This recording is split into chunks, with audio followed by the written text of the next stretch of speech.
PR বা citizenship ব্যাপার দুইটা কিন্তু আলাদা। পিআর হচ্ছে আপনার পার্মানেন্ট রেসিডেন্স, আর সিটিজেনশিপ হচ্ছে আপনি সিটিজেনশিপ পেলেন এবং তারপর আপনি পাসপোর্ট পেলেন।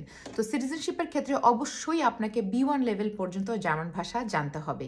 এই কারণে আমি আমার বিভিন্ন ভিডিওতে বলি যে আপনি ক্যারিয়ার ওরিয়েন্টেড হন না হন, আপনি যেই ভিসাতেই আসেন না কেন, আপনাকে কিন্তু জার্মান ভাষা শিখতে হবে এবং সেটা B1 লেভেল পর্যন্ত। যদি আপনি আলটিমেটলি জার্মানি সিটিজেনশিপ পেতে চান তাহলে আপনাকে কিন্তু জার্মান ভাষার B1 লেভেল পর্যন্ত জানতেই হবে। পার্মানেন্ট রেসিডেন্স জিনিসটা কিন্তু একটু ভাগ আছে। যারা ব্লু কার্ড হোল্ডার তারা অনেক তাড়াতাড়ি পেয়ে যায়, তারা 21 মাসের মধ্যে B1 করতে পারলে তারা পার্মানেন্ট রেসিডেন্স পেয়ে যায়, অথবা 33 মাসের মধ্যে যদি A1 সার্টিফিকেট এবং এখানে আইনবুর্গারং টেস্ট আছে সেটা যদি সে দিয়ে ফেলে তাহলে সে পিআরটা পেয়ে যায়। এবং অন্যদের ক্ষেত্রেও জিনিসটা কিন্তু একটু ডিফারেন্ট। সো পিআর এর কথা না, সিটিজেনশিপ পেতে হলে অবশ্যই B1 পর্যন্ত আপনাকে জার্মান ভাষা জানতে হবে। পিআর এর ক্ষেত্রে এটা একটু ব্যক্তি এবং অবস্থা এবং অবস্থান ভেদে ডিফারেন্ট হতে পারে।